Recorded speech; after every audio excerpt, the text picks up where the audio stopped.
नमस्कार विद्यार्थी मित्रों, ट्वेल्थ अकाउंट के अंदर चैप्टर नंबर 6 साझेदार की निवृत्ति या मृत्यु के अंदर आज अपने कर रहे हैं सवाल नंबर 6।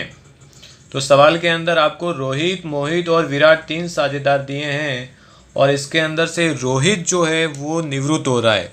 तो निवृत्त होने वाला साझेदार कौन है? रोहित है, राइट है। तो सबसे पहले जब भी आप सवाल करो निवृत्ति का, तो सबसे पहले तो देखो कि आपका कौन सा साझेदार निवृत्त हो रहा है, ये खास ध्यान रखना है। विद्यार्थी बहुत बार क्या करते हैं, या तो उनको लगता है कि पहला निवृत्त हो रहा है या दूसरा निवृत्त हो रहा है या तीसरा निवृत्त हो रहा है, कन्फ्यूजन में रहते हैं, सवाल को पढ़ते नहीं है। तो सवाल को व्यवस्थित पढ़ो, सवाल के अंदर स्पष्ट आपको दिया होगा कि कौन सा साझेदार निवृत्त हो रहा है। तो यहाँ आपको लिखा हुआ है कि 1/4/2017 के दिन रोहित निवृत्त होता है। तो रोहित जो है वो रिटायर होने वाला साझेदार है। तो चलिए स्टार्ट करते हैं। सबसे पहले लेते हैं अपने समायोजन को। तो पहला समायोजन क्या कह रहा है कि जमीन मकान की कीमत ₹1,80,000 गिननी है। अब ऊपर देखिए आपको जमीन मकान कितना दिया है, 1,50,000। तो यहाँ संपत्ति लेना की तरफ अपने लिखेंगे जमीन मकान कितना दिया है आपको अंदर, 1,50,000 लिखा है, 1,50,000। अब हो रहा कितना है, 1,80,000, यानी क्या हो रही है, वृद्धि हो रही है। तो प्लस करेंगे वृद्धि, कितने की वृद्धि हुई, 30,000 की, प्लस किया, बाहर गया कितना, 1,80,000। ओके। संपत्ति में जब भी वृद्धि होती है तो आपको लाभ होता है, यानी पुनः मूल्यांकन खाते के कौन से पक्ष में लिखेंगे, जमा पक्ष में। तो यहाँ लिखेंगे जमीन मकान खाते कितने की वृद्धि हुई, आपकी 30,000 की। जितनी वृद्धि हो रही है वृद्धि की रकम आपको यहाँ पर लिखना है। क्लियर। उसके बाद दिया है यंत्र की कीमत 15,000 से क्या करनी है, घटानी है। अब ऊपर देखिए आपको यंत्र कितना दिया है, 90,000। तो सबसे पहले यहाँ लिख दीजिए संपत्ति लेना की तरफ यंत्र कितना है, 90,000। तो माइनस घटानी यानी क्या करनी है, कमी करनी है। कितनी कमी करनी है, 15,000 की। तो 90,000 में से 15,000 गया तो बाहर कितना जाएगा, 75,000। अब संपत्ति में कमी यानी नुकसान, हानि, कौन सी तरफ, उधार पक्ष में पुनः मूल्यांकन खाते के। तो यहाँ लिखेंगे यंत्र खाते कितने की कमी हुई आपको, 15,000 की। यंत्र में कितने की कमी है, 15,000 की। ओके। उसके बाद आपको दिया है कि देनदारों पर 10% डूबत ऋण अनामत रखना है। अब अंदर देखिए देनदार आपको कितना दिया है, 60,000। तो यहाँ लिखिए देनदार, संपत्ति लेना की तरफ कितना दिया है, 60,000, माइनस डूबत ऋण अनामत कितना प्रतिशत बोला है आपको, 10%। 60,000 का 10% किया तो कितना आया, 6,000। बाहर गया कितना, 54,000, 54,000। अब यहाँ पे फॉर्मेट तैयार कर लेंगे, डूबत ऋण अनामत स माइनस डूबत ऋण अनामत क। तो यहाँ लिखेंगे डूबत ऋण अनामत स माइनस डूबत ऋण अनामत क। तो स यानी समायोजन का। तो समायोजन के अंदर आपको कितना दिया हुआ है, 4,000। कितना दिया है, डूबत ऋण अनामत आपको दिया हुआ है समायोजन के अंदर, 6,000 आया। और कच्ची तलपट के अंदर कितना दिया है, 4,000। तो बाहर गया कितना, 2,000। ओके। समायोजन का 6,000 ये वाला, और अंदर दिया है कच्ची तलपट में कितना, 4,000। बाहर गया कितना, 2,000। उसके बाद दिया है लेनदारों में से 5,000 नहीं चुकाने पड़ेंगे, यानी लेनदार में कमी है। तो सबसे पहले पूंजी दायित्व की तरफ लिख देंगे लेनदार। देखिए आपको लेनदार कितने दिए हुए हैं, तो लेनदार आपको दिया है 64,000। कितना दिया है, 64,000। माइनस करेंगे कमी, लेनदार में कितनी कमी हो रही है, कितनी रकम नहीं चुका रहे अपने, 5,000। तो बाहर गया कितना, 59,000 यानी 59,000। लेनदार में कमी होने से आपको लाभ होता है, उतनी रकम आपको चुकानी नहीं पड़ती है। तो जमा पक्ष में जाएगा पुनः मूल्यांकन खाते के। यहाँ लिखेंगे लेनदार खाते कितनी रकम नहीं चुकानी है आपको, 5,000। ओके। क्लियर। लेनदार में कमी हमेशा पुनः मूल्यांकन खाते के जमा पक्ष में लिखेंगे। उसके बाद आपको दिया है पेड़ी की ख्याति का मूल्यांकन कितना है, 1,80,000 आंका गया है। और नीचे आपको नया लाभ आने का प्रमाण दिया है 2:1। तो सबसे पहले ख्याति का कैलकुलेशन कर लेते हैं अपने। जैसे प्रवेश के अंदर अपने क्या करते थे, त्याग का अनुपात निकालते थे, निवृत्ति के अंदर क्या करना पड़ेगा आपको, लाभ का अनुपात निकालना पड़ेगा। तो चलिए सबसे पहले पुराना अनुपात और नया अनुपात कितना दिया है उसको देख लेते हैं। तो यहाँ अपने लिखते हैं पुराना अनुपात। तो पुराना अनुपात आपको दिया है 4:3:2। फिर आपको दिया है समायोजन के अंदर ही नया अनुपात दिया है। तो नया अनुपात कितना दिया है, 2:1। क्लियर। तो आपको क्या करना है, लाभ का अनुपात निकालना है। तो चलिए सबसे पहले सूत्र लगा देते हैं अपने, लाभ का अनुपात बराबर, तो लाभ के अनुपात का सूत्र क्या है, नया माइनस पुराना। तो यहाँ लिख देते हैं नया भाग माइनस पुराना भाग। ओके। यहाँ अपने निवृत्त साझेदार को छोड़कर बाकी का लाभ का अनुपात निकालना पड़ेगा, यानी मोहित और विराट का अपने क्या करेंगे, लाभ का अनुपात निकालेंगे। तो सबसे पहले अपने निकालते हैं मोहित का लाभ। तो मोहित का लाभ बराबर, मोहित का नया कितना है, 2/3 माइनस पुराना कितना है मोहित का, 3/9। ओके। 4 3 7 और 2 9। क्रॉस गुणाकार करेंगे, 9 दूनी 18, 3 तिया 9, 9 तिया 27। तो ये आया 9/27। क्लियर।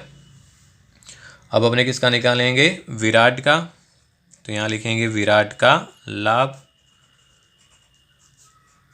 विराट का लाभ, विराट का नया कितना है, 1/3 माइनस नया कितना है, 2/9।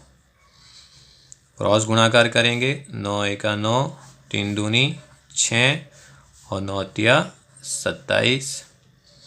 तो यह आया 3/27। ओके। तो लाभ का अनुपात आपको मिला कितना, 9:3। कितना मिला, 9:3। इसको सॉर्ट कर देते हैं अपने, तो 3:1 आया। क्लियर। अब यहाँ पे ख्याति का मूल्यांकन, यानी कुल ख्याति आपको कितनी दी हुई है, 1,80,000 दी हुई है। तो ख्याति आपको कितनी दी हुई है, ख्याति का मूल्यांकन यानी कुल ख्याति आपकी कितनी है, 1,80,000। तो इसमें सबसे पहले अपने क्या करेंगे, निवृत्त साझेदार का हिस्सा निकाल देंगे। तो रोहित निवृत्त हो रहा है, तो यहाँ लिखेंगे रोहित के भाग की ख्याति बराबर, रोहित के भाग की ख्याति बराबर, वहाँ अपने क्या कर रहे थे, नए साझेदार का हिस्सा निकालते थे, यहाँ निवृत्त साझेदार का हिस्सा निकालना है। 1,80,000 गुणे, अब उसका कितना हिस्सा है, गुणे 4/9। ओके। पुराने ऊपर से इसका हिस्सा आपको मिल जाएगा। तो चलिए 4/9 कीजिए, तो कितना आया, 80,000। ओके। अब इस 80,000 को क्या करेंगे, अपने 3:1 में क्या करेंगे, बांट देंगे, क्योंकि लाभ का अनुपात कितना है आपका, 3:1। तो चलिए 80,000 को 3:1 में बांटेंगे तो कितना आएगा, या 60,000 और 20,000। कितना आया, 60,000 और 20,000। अब यहाँ देखिए निवृत्ति जब है, निवृत्ति के अंदर ख्याति का रोधनाम शब्द बिल्कुल सिंपल है कि कौन साझेदार निवृत्त हो रहा है आपका, यहाँ पर रोहित, और पुराने साझेदार कौन है, रेगुलर चलने वाले मोहित और विराट। तो लिखेंगे पुराने साझेदार खाते उधार निवृत्त होने वाले साझेदार खाते का। तो यहाँ कौन है पुराना साझेदार जो कंटिन्यू रह रहा है, तो मोहित। तो यहाँ लिखेंगे रोधनामचा, मोहित खाते उधार विराट खाते उधार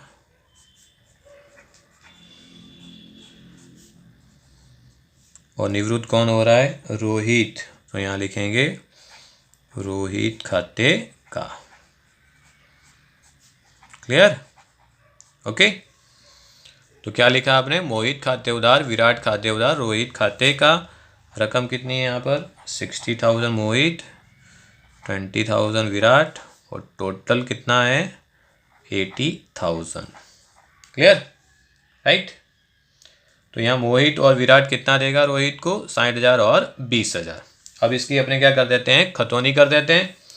तो कतौनी का नियम, जो जिधर है उधर लिखेंगे, पर नाम विरुद्ध लिखेंगे। तो ये दोनों उधार है तो उधार तरफ लिखेंगे, पूंजी खाते के कौन सी तरफ लिखेंगे, उधार तरफ, बरोबर।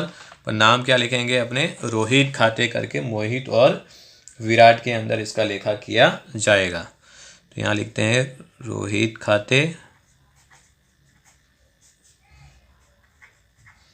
मोहित और विराट में लिखेंगे कितना, 60,000 और यहाँ आ जाएगा 20,000। ओके।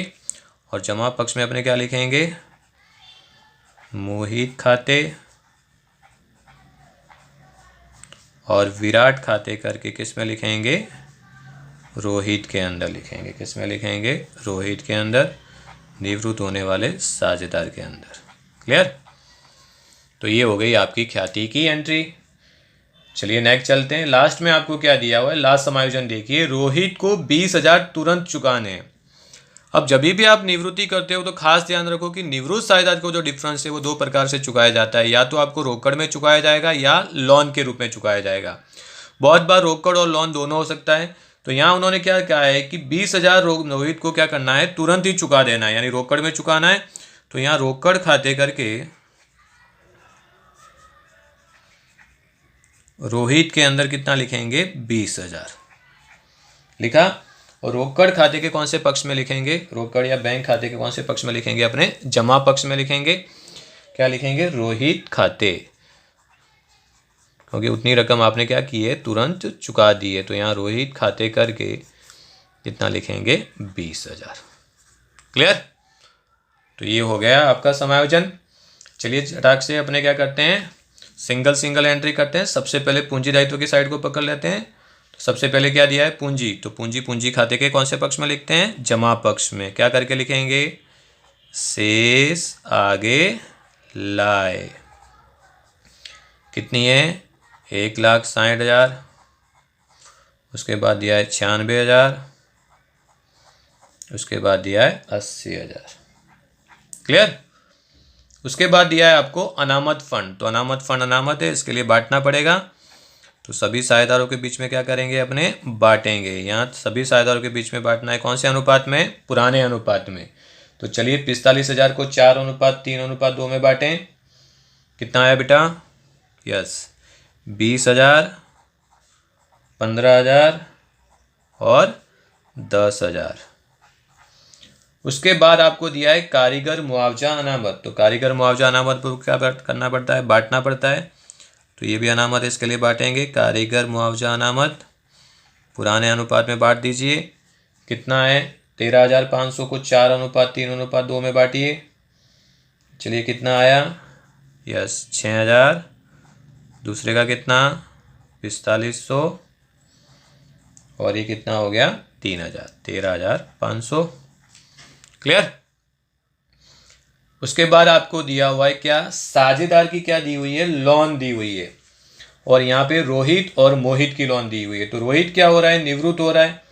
तो रोहित की लोन पूंजी खाते के जमा तरफ लिखेंगे। यहाँ पर रोहित की लोन खाते,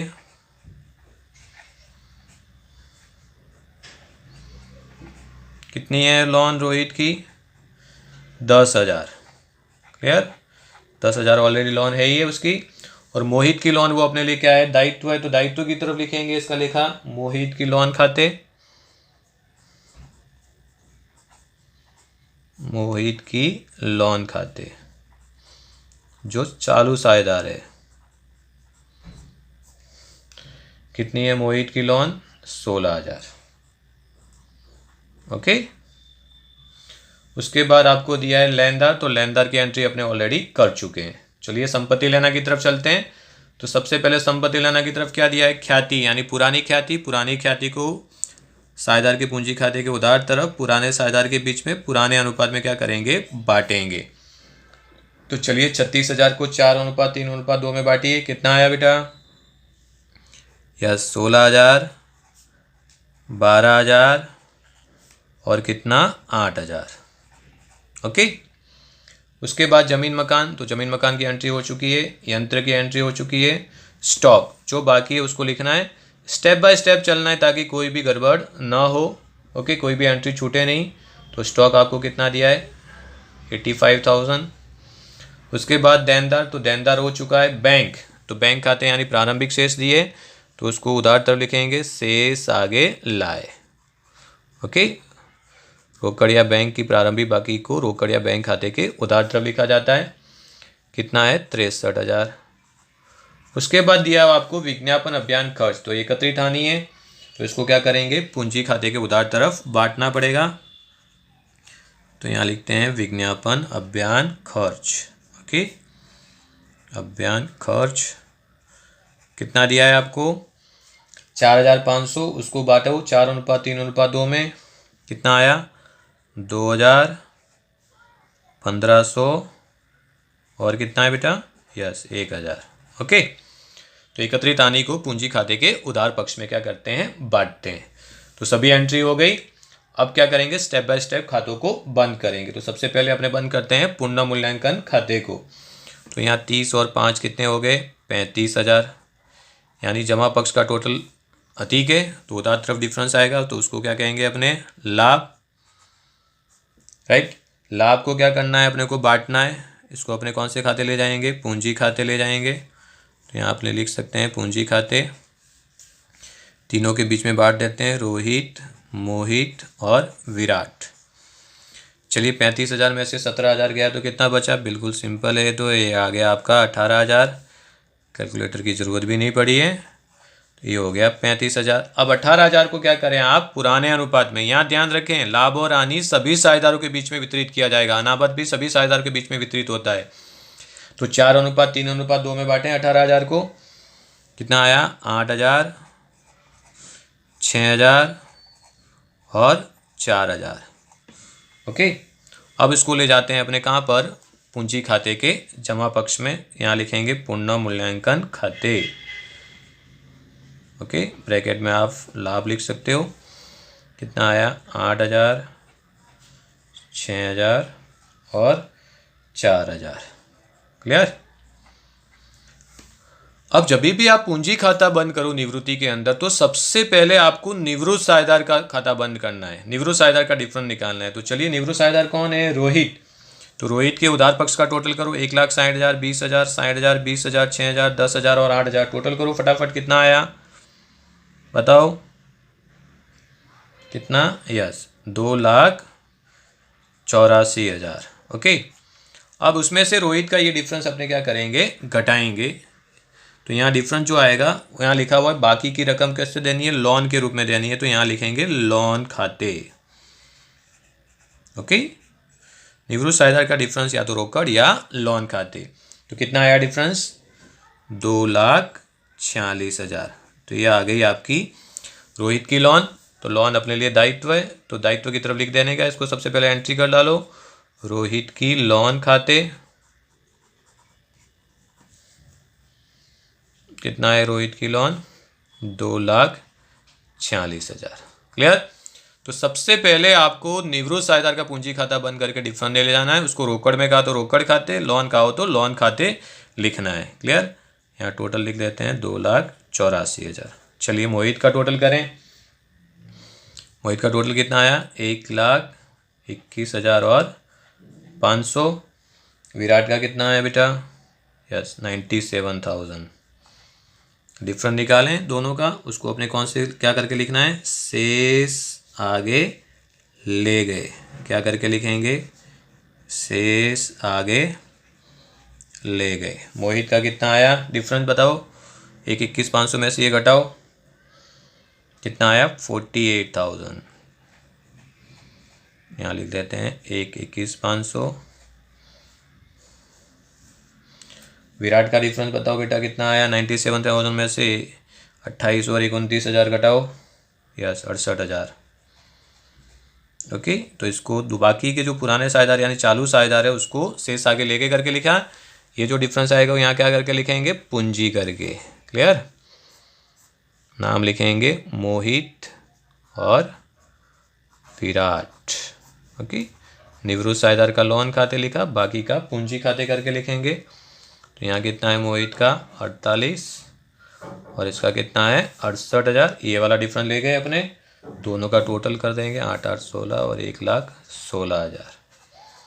क्लियर? अब अपने बैंक खाता बंद करेंगे तो यहाँ का टोटल कितना है 63,000, उसमें से 20,000 गया तो कितना बचा 43,000। इसको क्या करेंगे, लिखेंगे अंतिम बाकी को शेष आगे ले गए। क्लियर, कि बैंक की अंतिम बाकी आई, यहाँ टोटल लिख देते हैं 63,000। अब ये जो बाकी होती है उसको अपने कहाँ पे ले जाएंगे, संपत्ति लेना की तरफ। तो यहाँ बैंक करके लिखेंगे कितना 43,000। क्लियर, इतना करने के बाद अब दोनों तरफ का आप क्या करें, टोटल करें। तो दोनों तरफ का टोटल कैसा आना चाहिए, समान आना चाहिए। तो चलिए टोटल करें, पूंजी दायित्व का कितना आया 4,37,000। ओके, और यहाँ का भी टोटल हो जाएगा 4,37,000। क्लियर, तो इस प्रकार निवृत्ति का सवाल आप कर सकते हो। खास ध्यान रखें कि यहाँ पर लाभ और हानि को तीनों के बीच में बांटना है, अनामत को तीनों के बीच में बांटना है, पुरानी ख्याति को भी तीनों के बीच में बांटना है। दूसरा, पूंजी खाता बंद करते समय सबसे पहले निवृत्त साझेदार का डिफरेंस निकालें।